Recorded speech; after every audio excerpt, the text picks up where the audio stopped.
İzninizle sahneye girişim sermayesi, özel sermaye ve inovasyon finansmanı konularında dünya çapında tanınan bir uzman olan, aynı zamanda Stanford Girişim Sermayesi İnisiyatifi'nin kurucusu Profesör Doktor Ilya Strebulaev'e davet etmek istiyorum. Strebulaev, please welcome to the stage.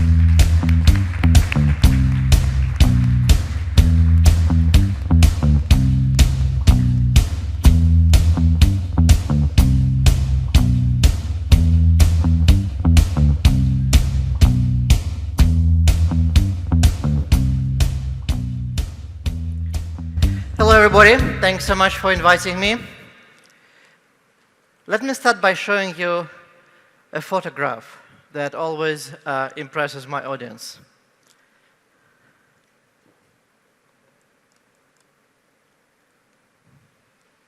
Okay. This is the Easter parade in New York City in the year 1900. And if you look very carefully at this photograph, what you will see, there are hundreds, in fact thousands, of horse-driven carriages. In fact, if you look very, very closely, and I know that there's a big difference between you and the photograph, there is only one automobile over there. So there are thousands of horse-driven carriages. There's only one automobile. Let me now show you a different photograph. This is the same Easter parade in New York City 13 years later, in 1913. And now there are only automobiles. And again, if you look very carefully, there's going to be only one lonely horse. So what happened in the transportation industry at the beginning of the 20th century is that in the year 1900, you were a horse breeder, or in the carriage making, you were up for a big surprise. In the course of one generation, horses were out of business, and together with horses, thousands and thousands of companies. And I'm pretty sure that none of you know the names of any of the companies that were very big at the beginning of the 20th century in the United States or in Europe. They were making carriages or breeding horses. Notice something that is really important. None of the incumbents in that industry in 1900 made it. None of the incumbents succeeded in the transportation revolution. And I believe, based on my 20 years of research at Stanford, is that one of the important reasons is that they didn't have corporate venture capital, so they did not see it coming. None of them invested in the General Motors or Buick or Ford in 1900, and so all of them lost. What is the difference between the beginning of the 20th century and today? Well, the first difference is that innovation moves faster than ever. Nowadays, it does not take a generation to replace. This shows you how quickly major innovations of the 20th century reached critical mass. It took one generation for cars. It took just several years for innovations later in the 20th century. If you look more recently, time to reach 1 million users fell from more than 3 years for Netflix, less than 3 months for Instagram, 5 days for ChatGPT, and not on this graph, less than 24 hours for DeepSeek. What this really means is that incumbents of today have no luxury to wait for one generation. In more and more industries, incumbents are being replaced, and replaced very quickly. The second difference is that 125 years ago, it was mostly about transportation industry. Today, it's about every single industry.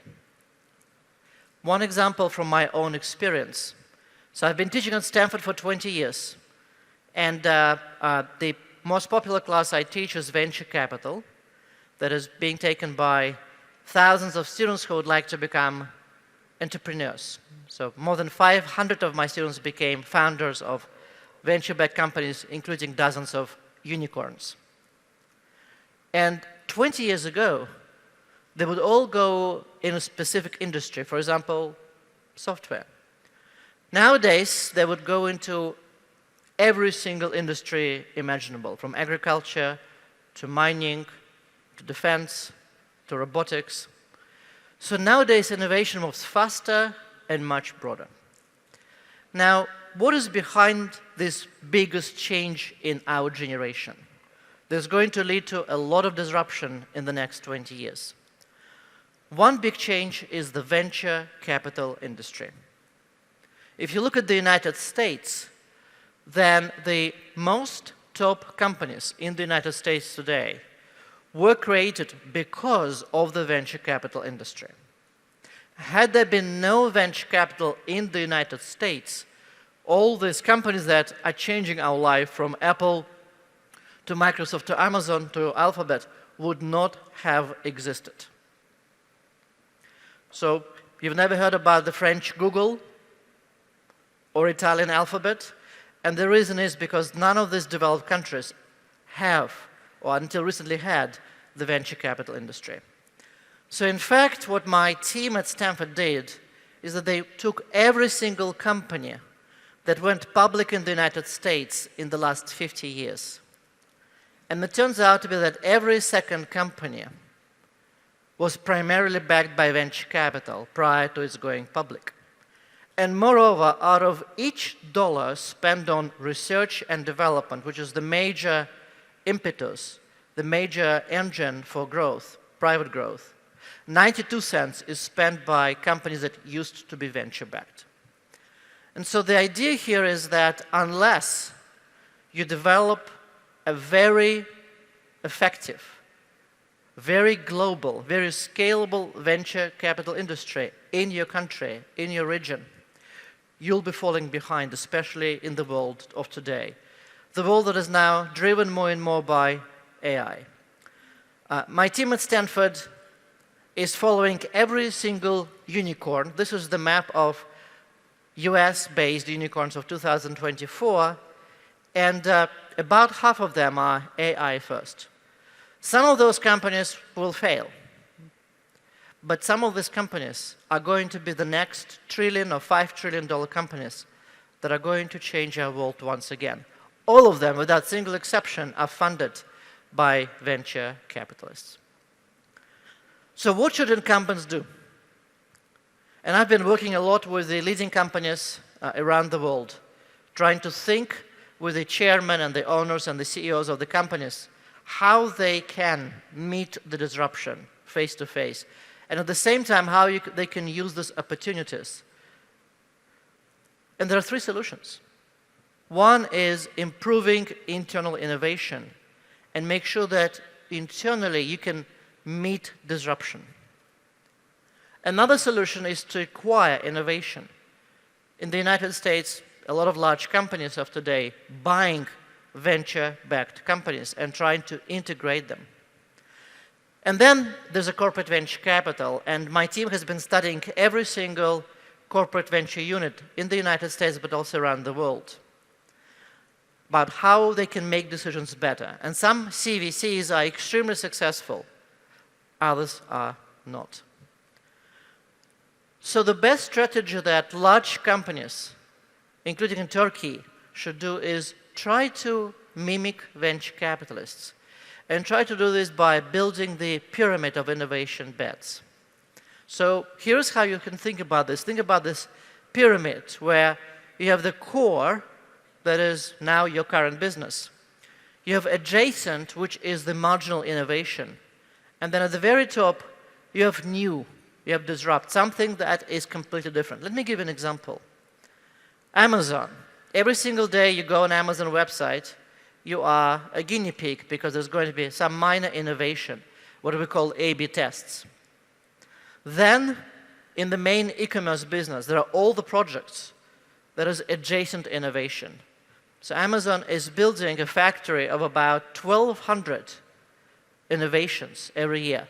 But this is not driven by venture capital or by corporate venture capital. And then there is a new and disrupt, which is a completely different business model within the same company. An example is AWS, which had nothing to do with its e-commerce business when it was founded. And that is an example of an internal disruptive startup that now constitutes more than 50% of Amazon's business. And notice that Amazon is mimicking venture capitalists by building a portfolio of innovative bets. Many of these bets are less successful, but the most successful bets are made sure that Amazon now is one of the top 10 largest companies in the world. I've been studying how venture capitalists make decisions for many, many years. And what I realize is that the smartest VCs make decisions very differently. And I call this the venture mindset. And I published the book last year that is now coming out in many, many languages around the world. I hope that it will be published in Turkic language as well soon. And I would like to share with you some of the principles of the venture mindset that every single successful venture capitalist in Silicon Valley follows, but also every single successful corporation, both in the United States and around the world, and every successful innovative policymaker as well. There are 9 key principles of the venture mindset, and I would like to share with you some of those principles. And these principles are quite different from the traditional way of making decisions. So the venture capitalists in Silicon Valley and elsewhere succeeded because they followed those key principles of the venture mindset.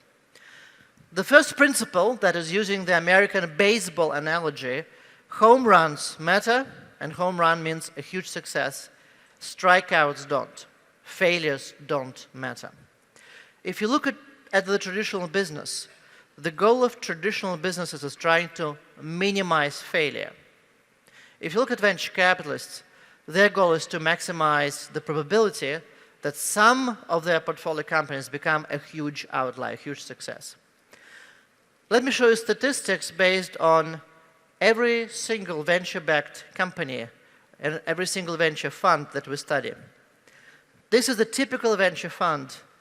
20 portfolio companies, and about 15 are going to be unsuccessful. This is something that many traditional companies cannot afford. And then around 3 to 4 are going to be marginally successful, and then typically 1 out of 20 results in more than 20x, meaning that or 100x, meaning for $1 of investment, you will get $100 back. So on the left here, you will see the investment cost of a typical venture fund. On the right, you will see a typical return of a successful venture fund. Most of the returns will be driven by one home run, one outlier. So unless you are trying to maximize the chances of this outlier, the venture fund is not going to be successful. And the major reason many corporate venture funds are not successful is because they are not following principle number 1.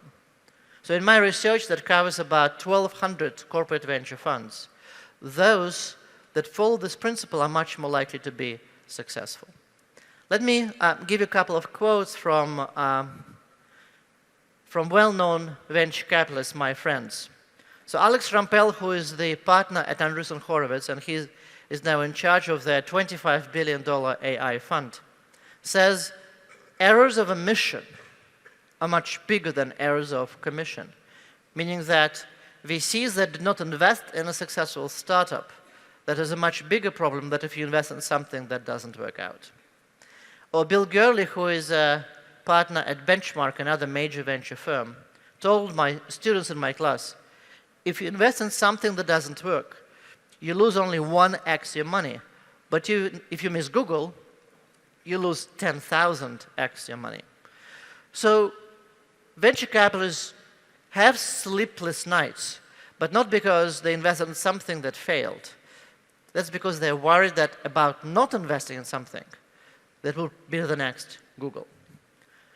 Here is a suggestion to the CVCs here, but also LPs, because I'm advising a lot of large limited partners, and that is one specific mechanism coming out from the principle of the venture mindset that is very helpful. Most people think about their portfolio, companies that they invested or funds that they invested. It turns out that when you're trying to improve your decision making, you have to think about your anti-portfolio, meaning companies that you could have invested but decided not to invest. For example, recently I was advising a very large funds of funds investing in a number of venture managers, venture fund managers, and we looked at their anti-portfolio.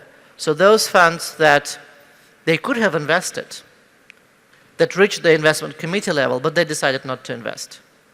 And looking back, it turns out to be that their anti-portfolio was more successful in terms of financial returns than their portfolio. And of course, then we stepped back and discussed how this happened this way. So when you analyze your anti-portfolio, you will learn a lot about yourself, and it will be very helpful for you to improve your decision making and make much better decisions. Now, there's another principle of the venture mindset, which is VCs say no quickly and they say no a lot. Here's the typical funnel of a successful venture capital fund. For each deal, you say no to 100 opportunities. And it turns out that venture capitalists, smart venture capitalists, ask this make these decisions in a very different way. The question they ask is, what is the reason for me not to invest in this startup? So effectively, you're meeting with a lot of startups, hundreds and hundreds. And every single time you meet, you ask the question, why do I not want to meet with this founder again? And this is really interesting because we did a lot of research with these venture capitalists. And depending on how you ask a question, typically you would ask a question, why would I like to invest in this company? But if you reframe this and ask the question, why would I not want to invest in this company? Your whole process of how you make decisions will be very different.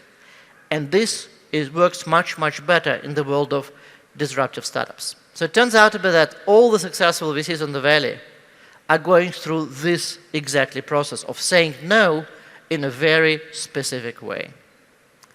But at the same time, they don't say yes on the spot. It's a myth about Silicon Valley that VCs meet a fantastic founder and decide to invest right away. That is far away from the truth. On average, VCs spend about 120 hours to make one positive investment decision. So I call venture capitalists risk reduction engineers. Most people think that VC is a very risky business. In fact, VC, if done properly, is much less riskier than traditional financial investment. So they think of themselves as risk reduction engineers by using all these principles of the venture mindset. Another principle that is particularly important for corporates, venture capital, and for corporate decision makers is getting outside the four walls. Meaning that most corporations, including most corporate VCs, look inward, look at what kind of employees, portfolio companies, projects you have inside your company. But the idea, especially when you're about disruption, is looking outside. So where do you find venture capitalists in Silicon Valley most often? They have very fancy offices, but in fact, most VCs are in their office only once a week. On Monday, there are partner meetings. 6 days a week, they will be somewhere else. This is the cafe at Stanford Business School, where every single time I go there, I see at least 4 VCs, trying to convince some of my students to drop Stanford and start companies. So VCs know that their opportunities that they find are outside, and they never know what they're going to find, so they prepare. Here's a quick example about how they go outside the walls. And this is for also founders here. It turns out that venture capitalists respond not just to people whom they know, but also to cold emails. About 10% of all the investments they make, including in startups that became amazingly successful, some of them that are now trillion-dollar companies, started with a cold email. And I know this because we did research where we sent a lot of fake emails from fake startups to top VCs. And it turns out to be that top VCs are much more likely to respond to cold emails, to founders whom they do not know. So the response rate for top VCs, and this is for founders here in this audience, was about 8 to 15%, which is extremely high. This is the cold email. Venture capitalists that were most successful, including every single VC from top funds in Silicon Valley, responded to our cold emails, to founders whom they never met because those founders do not exist. The venture capitalists, including corporate VCs that were much less successful, that did not survive, were much less likely to respond. So what is the principle of the venture mindset? Go outside the four walls. The best opportunities, whether you're a large company, whether you're an investor, or whether you're a fund of funds, whether you're an LP, are likely going to be outside your normal modus operandi. Another very important principle that I spent many years to study, I call smart VCs agree to disagree. What this means is that, and I'm going to mention my friend Alex again from Andreessen Horowitz, he says, conviction must beat consensus. This is what I found. I started about 300 venture capital partnerships in Silicon Valley, and I studied how they make decisions in their partnerships. And this is what we found, is that when partnerships insist on consensus, let's say there are 6 partners in a venture fund, and they will make an investment decision only and only if all 6 partners feel comfortable with the investment.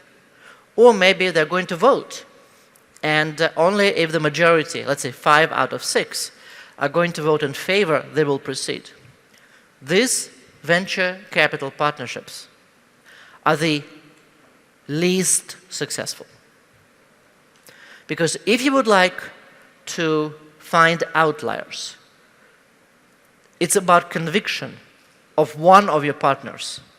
It's not about consensus. In the best venture partnerships, if one partner would like to invest, is really passionate about investing in the startup, the rest of the partnerships will allow them to invest. And in fact, almost every single unicorn and decacorn investment in Silicon Valley that I studied was because of conviction, not because of consensus. Here's an example.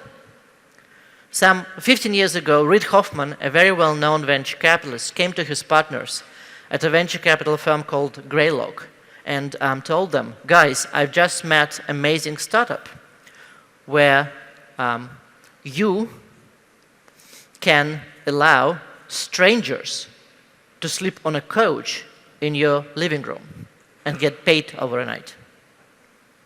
And all the partners looked at Reid Hoffman, and David Shea was the managing partner at the time, and said, you must be crazy. We will never allow strangers to sleep on a couch in our living room.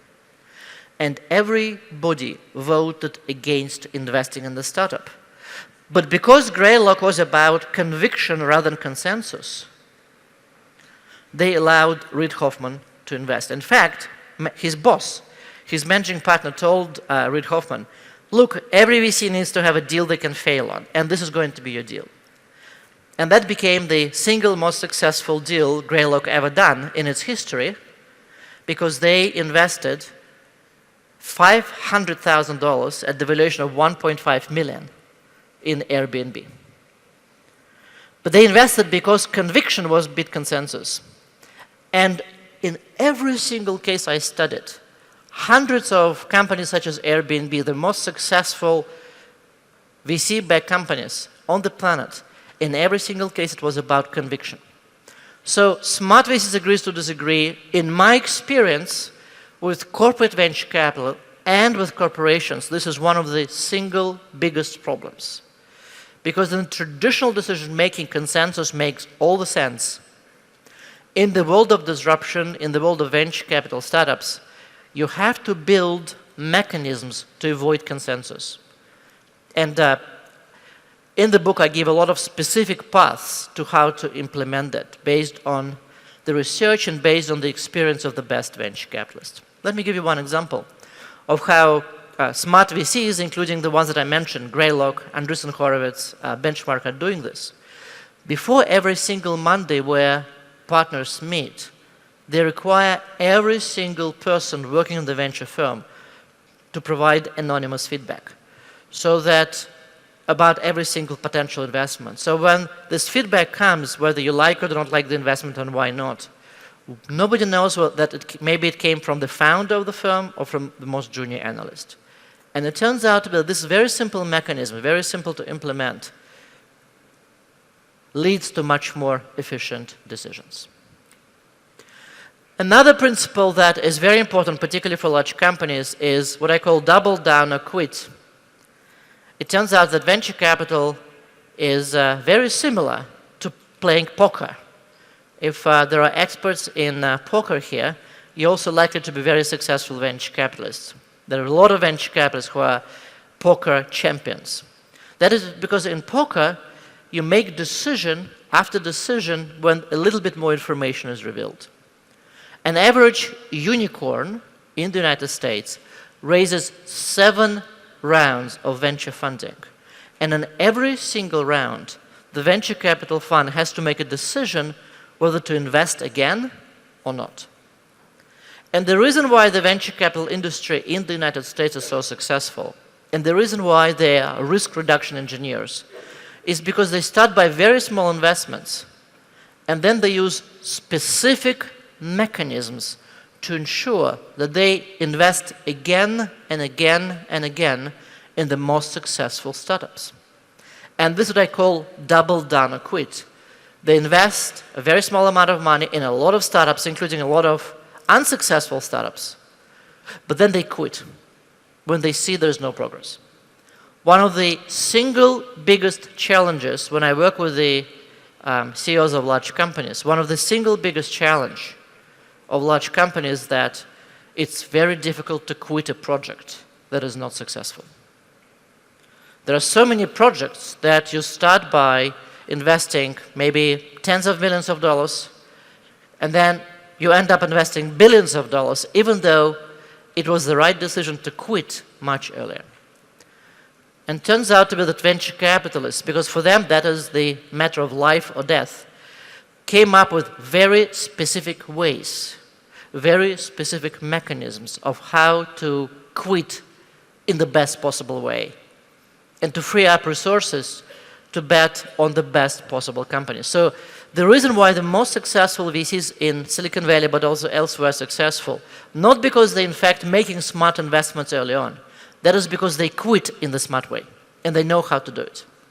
And I describe this mechanism very, very in great detail in the book. So my suggestion is for every decision maker here that is making these big investment decisions, learn how to quit, not just how to invest. Quitting is by far more important decision. And another point is venture capitalists bet not just on businesses, they bet on people. People are what drives investments and success in the venture business. Let me give you a quick example. Andrew Bracher, who is a partner at another major venture capital firm, Excel, one day invested in a company called Tiny Speck. It's a gaming company. And I'm pretty sure you've never heard about Tiny Speck. It was a gaming company, and he invested about $5 million on behalf of Excel. And then one day there was an email from the founders of Tiny Speck. Hi, Andrew. I have good news and bad news. And the bad news is that the company failed because our game was unsuccessful. And the good news, we still have a couple of $1 million. So I'm going to send it to you. And what Andrew did, he went back to his partners at Excel and said, Tiny Speck is a team bet.